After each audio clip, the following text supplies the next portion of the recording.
Para mí, el arte es la libertad. Sin libertad no se puede hacer arte. Tiene que uno tener libertad, primero de adentro y luego de afuera. Hay que ser muy libre para hacer esto.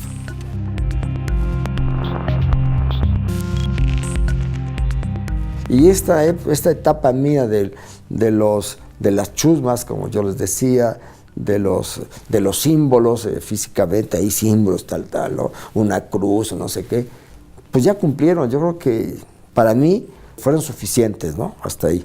Y lo trabajé y me entregué a ello, pero descubrí que había otras cosas que me estaban esperando. No es que las deseché, simplemente cumplieron su ciclo. Pero si yo me agarro en la misma fórmula y la sigo haciendo, pues yo digo que nadie se va a sorprender, ¿no?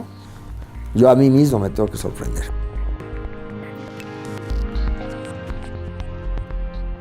Tenemos que aprender de algo, ¿no? Algo estuvo antes que nosotros, ¿no? Aquí el chiste es que cada uno lo hagamos diferente, usando la misma idea como concepto. Yo lo hago de otra manera, claro. Lo que le llaman el informalismo español, el arte povera italiano, de lo matérico, a mí me ha influenciado y lo he estudiado. Y soy parte de esa tendencia, ¿no? Bueno, está Burri, está Kiefer, está el mismo Tapies, está Millares, todos estos que están en la materia, a mí me emocionan y yo siento que estoy en ese club de alguna manera, ¿no? Bueno, Basquiat me encanta, lo admiro, pero es otro, ahí es más que nada la parte urbana, el graffiti, etcétera, y lo cual siento, es uno de los artistas que a mí son de mis preferidos, pero su camino es muy diferente al mío.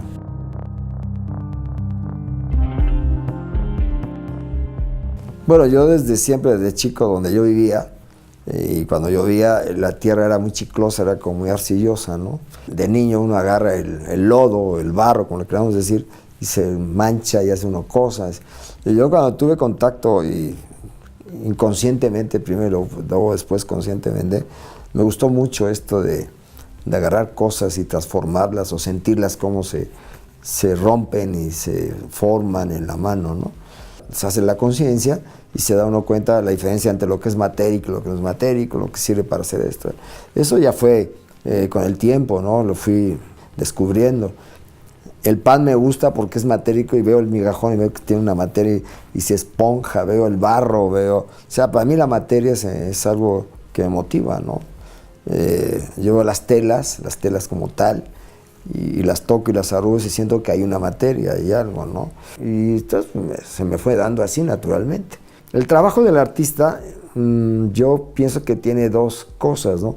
El qué hace y el cómo lo hace.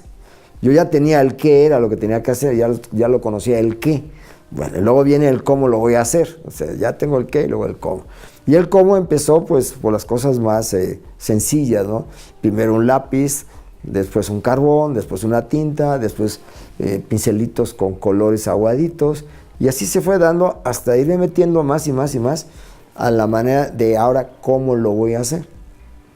Y esto se puede ver en la evolución, se puede ver el qué hacía siempre ha sido la figuración, pero figuración en qué manera, en qué actitud, en qué sitio, con qué ambiente, y luego cómo lo hacía. Si lo hacía yo con óleo, con aguadas, con volúmenes, a través de textura. O sea, esas dos cosas siempre han evolucionado juntas. Y después, bueno, me instalé en esto porque veía que además yo le encontraba muchas posibilidades.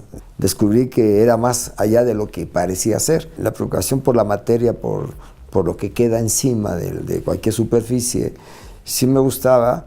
Y me sigue gustando que también sea protagónica, ¿no? Que no nada más sea la parte, digamos, iconográfica, formal, de la imagen, sino también de qué está hecha, ¿no?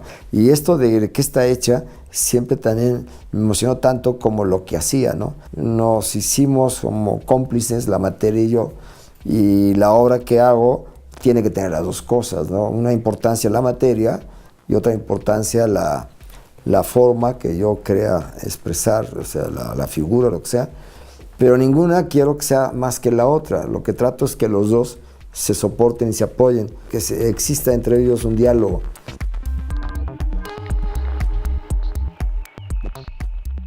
Realmente no es una planeación tácita, no. Este trabajo, bueno, en mi caso, es muy intuitivo. Yo uso mucho la intuición. O sea, pongo, regreso, voy, vuelvo a poner. O sea, es una búsqueda, a veces casi instantánea, y regreso y vuelvo a empezar. He llegado a sustituir ya mis trazos de cromáticos o volúmenes por elementos físicos, ¿no? A veces, en vez de usar la brocha tal cual, agarro telas y doy mis brochazos en las telas sin tener todavía ni una obra ni pensar en nada, ¿no? Simplemente por el gusto de trabajar sobre esa tela, para que me emocionen colores, que los hago también de una manera arbitraria, ¿no? Realmente lo que estoy haciendo es producir en mi tienda de mis productos cromáticos. Es una tienda donde tengo mi alacena, por decirlo también de esa manera, metafóricamente, y ahí voy almacenando. Me crea un movimiento de juego muy mediático y bueno, y luego hay otras materias, no nada más la tela, ¿no? Hago unas materias con materias primas de colores, pigmentos, resinas, en fin. Aglutino una cantidad de químicas, de productos, para hacer estas masas, estos grandes pedazos de pintura, grandotes, que además permiten ser esgrafiados, ni siquiera dibujo, ¿no? No uso un dibujo ni con pincel ni con un carbona, sino con algún clavo, cualquier cosa, hago esgrafío. Entonces eso me evita hacer un dibujo. Al crear esta especie de corte ya me está haciendo una línea, y el color negro que daría un lápiz o cualquier cosa lo da la sombra de la incisión que crea el corte, ¿no? Entonces esto me hace una especie como de un juego, un divertimento, en donde aquí la acción de hacerlo es como estar jugando, pero además arriesgando, y llega la emoción a tal grado que ya uno pierde la conciencia de que es una pintura en sí, sino es como si fuera un cuerpo vivo, ¿no? Que se mueve, se le tapa, se le vuelve a poner. En fin, hay una gran relación entre el que lo hace y lo que está quedando de lo que está haciendo. Imagínense, este cuadro que está aquí atrás, se los voy a anticipar, se llama Adán después del paraíso. ¿Qué creen ustedes que hizo Adán después del paraíso? Podría decirse un díptico porque son dos, con el mismo formato, la misma causa de qué va a ser el personaje. Este es el Adán y esta es la Eva. Bueno, entonces este es el Adán, el hombre. Bueno, lo puse en negro simbólicamente, ¿no?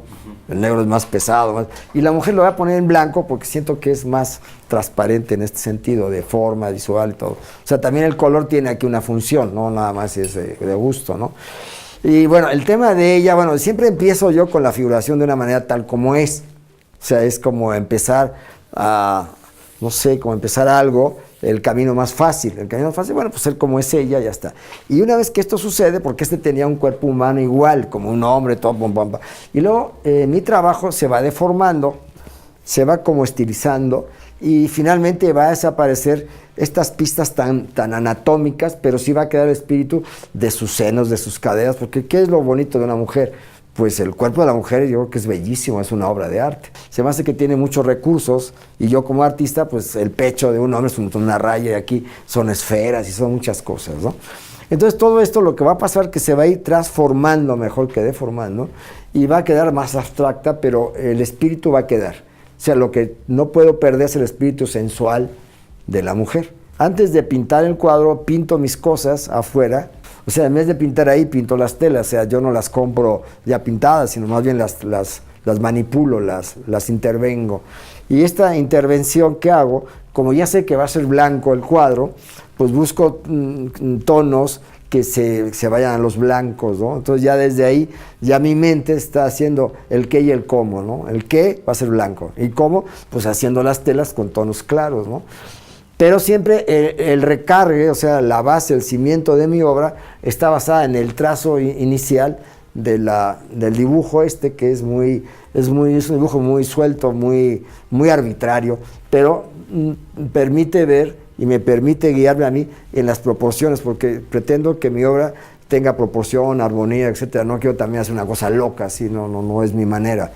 Entonces ya basado y ya manteniendo este orden y controlando estas proporciones y todo, se me hace más fácil después transformarlo, y para transformarlo lo que hago, que antes de pintarlo, me propongo mis telas, yo les llamo mis pinceladas enteladas, las pongo y antes de fijarlas de alguna manera, hago como si fuera, como si las armara, como si las construyera. Entonces voy construyendo, y ya cuando me satisface la construcción de los colores, de las formas, de las telas, de la ubicación, trabajo también con tijeras corto, entonces ya armo en sí los cimientos de la obra, ya está ya plasmada ella ahí. Una vez que ya está ella ahí con este soporte, con estas pistas, estas guías, ya entro a la parte matérica. Entonces empiezo a usar todo lo que hablamos hace rato de las pinturas, de los cestos, para las espátulas, yo qué sé. Y así va el proceso hasta que el cuadro va adquiriendo volumen matérico, volumen, y deja también abajo ciertas cosas del pasado, así decirlo metafóricamente, de la tela, partes lisas, una parte que quedó blanca, en este caso fue azul, o sea, nos da una idea que allá abajo, empezó desde abajo la obra y va saliendo hasta que llega a su parte más alta, y así es como más o menos trabajo.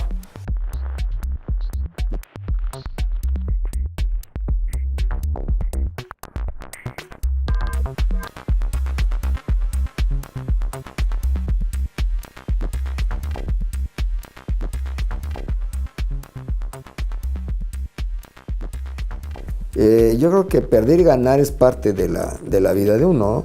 Ahora, cuando se pierde se aprende mucho, y cuando se gana se recoge los errores, porque ya gané, pero fueron apoyados por los errores. Entonces, en esta obra, en las obras que uno hace, hay que arriesgar, porque uno nunca ve el cuadro final. Uno lo siente y lo intuye, pero verlo así físicamente es imposible. Entonces, esto conlleva un riesgo de que no se acerque a lo que yo esperaba, o a veces hasta rebasa lo que yo esperaba. Pero aunque no resultara la obra por ese gran riesgo que se corre, automáticamente esos errores van a ser el soporte para que salga el gran triunfo. Yo tengo mucha curiosidad en cómo se comportan las cosas. El ir a una obra en demolición o lo que sea y ver pedazos de maderas viejas, y luego aquí cortamos y las incluimos, y pues no es tanto ya el hacer el trabajo de pintar, ya esto de pintar ya se me quedó muy atrás, ¿no? Sino el trabajo de armar, irlo armando, casi es como si fuera una construcción, y realmente es una construcción lo que estoy haciendo, ¿no? Sin perder de vista la parte plástica, la parte cromática, la parte armónica, etcétera, etcétera. Yo he seguido experimentando, y estoy usando a veces otros productos. Ahorita estoy usando polímeros, plásticos o resinas. Tienen un tiempo de secado muy cómodo para trabajar y al día siguiente seguir con él. Eso también me da una gran libertad. Lo que yo trato de buscar no es tanto la técnica en sí, sino la libertad de la técnica, más que nada la libertad. Y además es muy provocativo, ¿no? O sea, si de repente me funcionó una tela, mañana me puede funcionar la viruta de no sé de qué, me puede funcionar cabellos o yo que sé cuántas cosas, ¿no? Entonces, esto lo que tiene la ventaja de este tipo de materias, que aglutina todo, es muy incluyente y no es excluyente, o sea, incluye todo. Puedo incluir hasta pedazos de demolición que encuentre de lo que sea, clavos, y se pueden poner clavos. Esta parte es una parte que a mí me emociona y me motiva mucho, me provoca, como dije hace rato, porque no se me aburre el qué hago, y menos el cómo lo hago. ¿Qué sigue después? Pues ahora estoy tratando de ver otras cosas. Voy a fábricas, no voy a decir los nombres, pero para impermeabilizar azoteas, para aplanar una pared, para las herramientas mismas. Yo tengo aquí unas espátulas del tamaño casi de 60 centímetros que se usan para pastas. También los instrumentos con los que trabajo, cada día estoy viendo que hay otros que me funcionan muy bien. Rodillos con ciertas, digamos, formas para dar efectos. O sea, ya realmente yo la brocha y el pincel ya estoy muy alejado, ¿eh? O sea, ya, claro que lo recurro a ellos a veces, ¿no? Pero los instrumentos que yo hago, con los que yo trabajo, se separan ya bastante más y cada vez más de la tradición que yo tenía antes de usar lo que todos usábamos, ¿no? Una espátula, unos pinceles, unas brochas, etc.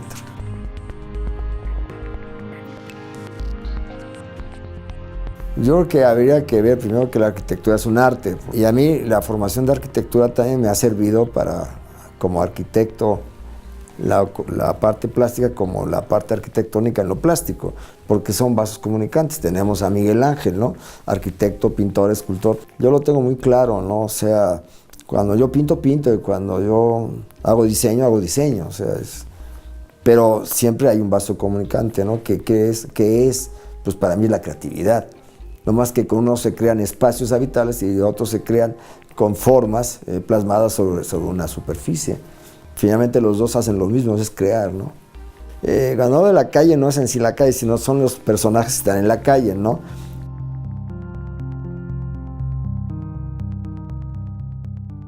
El qué, el artista siempre sabe el qué quiere o lo está buscando. Y yo lo busco mucho en lo que acabo de decir, en un viaje, en una lectura, en ir al café, y ahí tengo las notas y las escribo. Y el cómo ya es la otra función de la obra. Es el segundo capítulo. Pero ya tengo una idea no físicamente formal así, tengo una emoción que es la que voy a ir buscando hasta que yo creo que si no es tal cual como yo la percibí, por lo menos se acerca a lo que yo quiero. Y si me sorprende, la firmo. Si no me sorprende, no la firmo. Ojo, si no, no la firmo.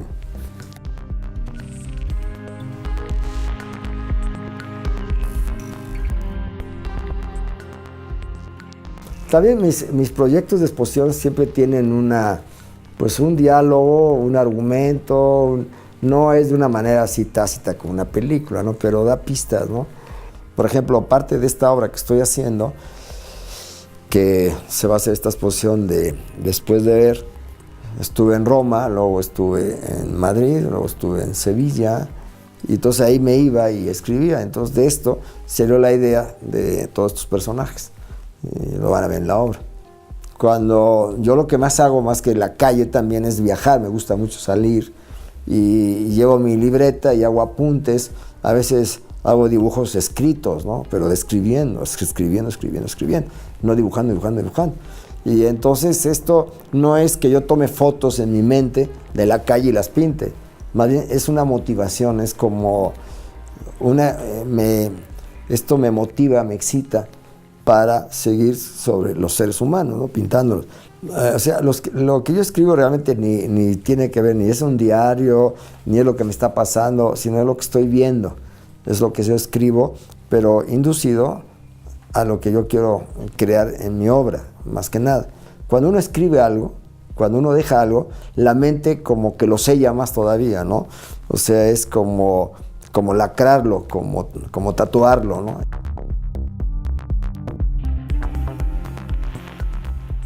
¿Por qué yo empecé con el cuerpo humano? Pues la historia no sabría cómo contarla, pero ha sido inherente en mí, se ha dado siempre las figuras vivas, las vivas, así empecé, me llamaron más la atención que los grandes momentos que uno vive en la naturaleza. Por ejemplo, una puesta de sol en el mar, o un bosque precioso con una cascada.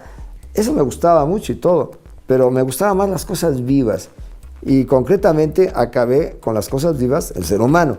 Se fueron yendo para afuera las palomitas, los caballitos, y entonces al final se quedaron vivas, más que el cuerpo humano, las cosas vivas, así empezaron.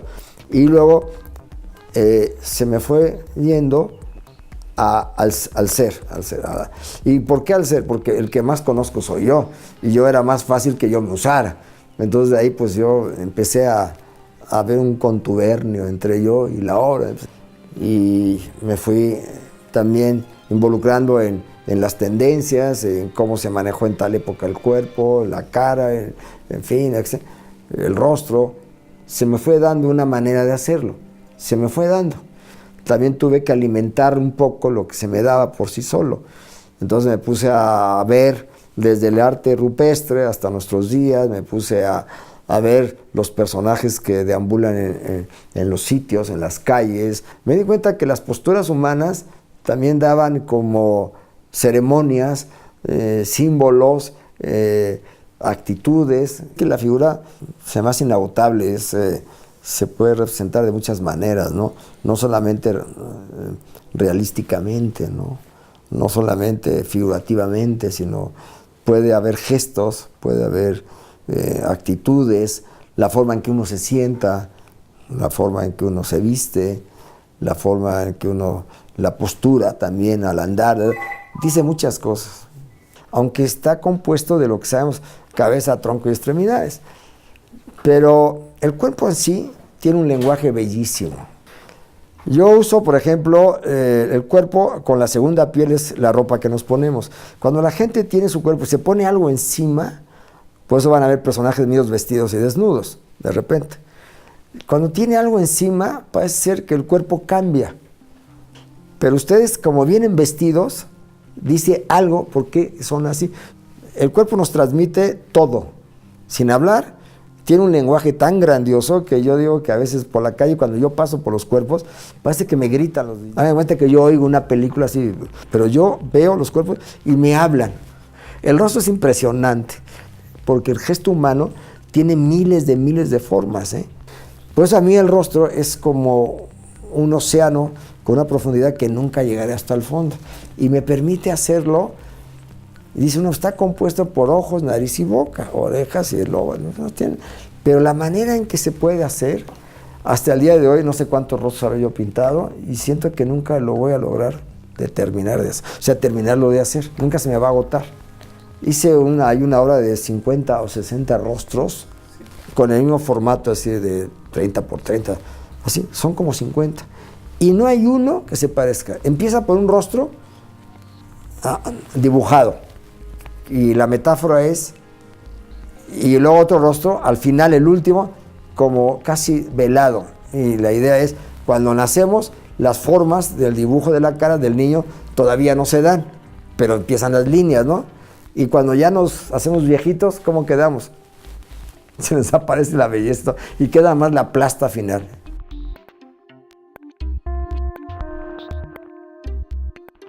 Y es mi premisa como artista que tengo que evolucionar. Pero en el arte yo creo que la evolución es necesaria. Más que nada es emocional, es motivación emocional.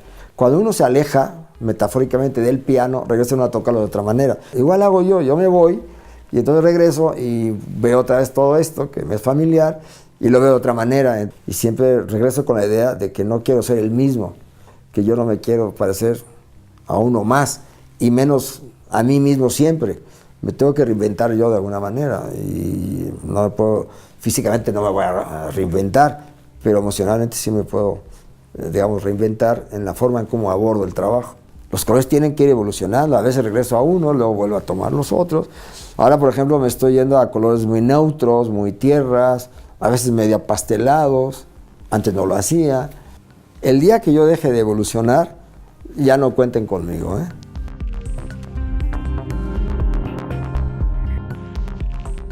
Esto de las ventanas son metáforas muy bonitas, ¿no? En esta actividad del arte plástico, siento que los espectadores, por lo general, participan poco con la obra. Ir a una exposición de arte es una cosa fantástica, porque si uno entra y uno deleita los ojos, va a haber armonía, va a haber cromática, muchas cosas obvias, pero más adentro, si uno se quisiera abrir tantito en una exposición plástica y se metiera uno al cuadro, no con los ojos, sino con lo de acá adentro, va a descubrir algo de su infancia, algo de su gusto por las cosas. Lo que uno hace es vida, es historia. Está uno dejando, el ser humano ahí dejó algo de su vida, de su trabajo y de su emoción. Y lo menos que uno quiere esperar, si se lo merece uno también, es el aplauso. Pero nosotros no tenemos un aplauso físico. Poca gente, les lo digo en serio, que van a ver las exposiciones, en mi caso, se acercan a mí, no para decirme, ay maestro, qué bonito, no. Que me vengan a decir algo que les pasó, por dentro, no que me describan el cuadro. Les digo en serio, muy pocas. Ahora, le voy a decir también al revés, cuando se dan, aunque sean pocas, es genial.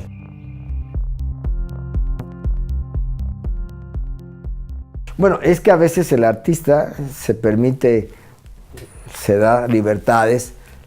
Yo no es que esté en contra ni nada, pero a veces cuando el arte se vuelve muy cerebral, muy así, también a la gente, dijo, le plantean unas broncas, pero hay que hacerlo también para que vean que también uno maneja el coco, ¿no? Los tres cráneos, ¿no? Sí, y San Juan de la Cruz. Son tres personas que a mí me han gustado mucho. Por ejemplo, Ortega y Gasset se me hace genial, un gran pensador.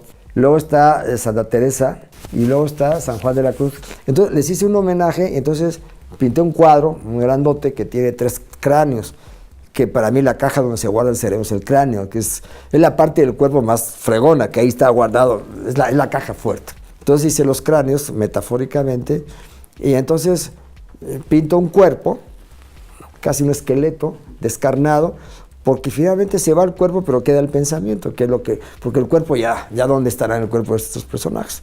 Y al final hay una caja simbólica, que es donde supuestamente está enterrada esta gente, que es un sarcófago, o sea, un ataúd. Todo esto contado en rojos y negros y blancos suena patético, no suena así como...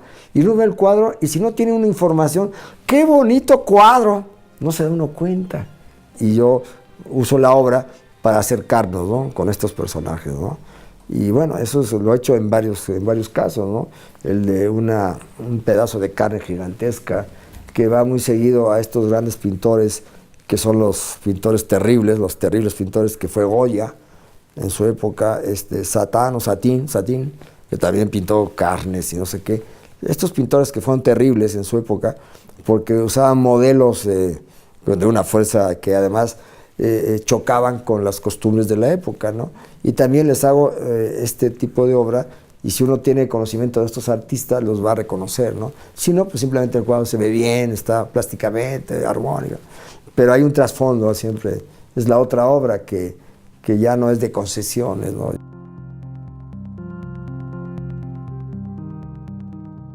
Pero no lo quiero plantear como pregunta, porque sonaría muy feo, sonaría un poco como a que quiero hostigarles, no. Se las propongo como una reflexión. Yo quisiera ver qué dice después de ver.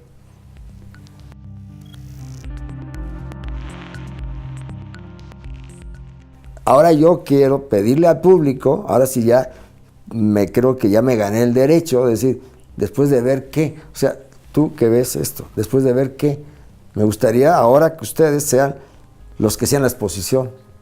Mi obra va a ser el pretexto. ¿Y ustedes qué? Yo más bien quisiera que tú me cuentes después de ver esa obra. Y quedan puntos suspensivos. Te toca a ti. A ver, les toca a ustedes ahora, una vez, ¿no? No bajo el punto de vista físico, formal, sino emocional. Yo quiero saber qué pasa allá adentro. Que ven qué. Pero lo que me interesa es lo que traspasa el ojo y llega allá arriba, por el lóbulo derecho, ¿no? Creo, ¿no? Es donde está la parte creativa.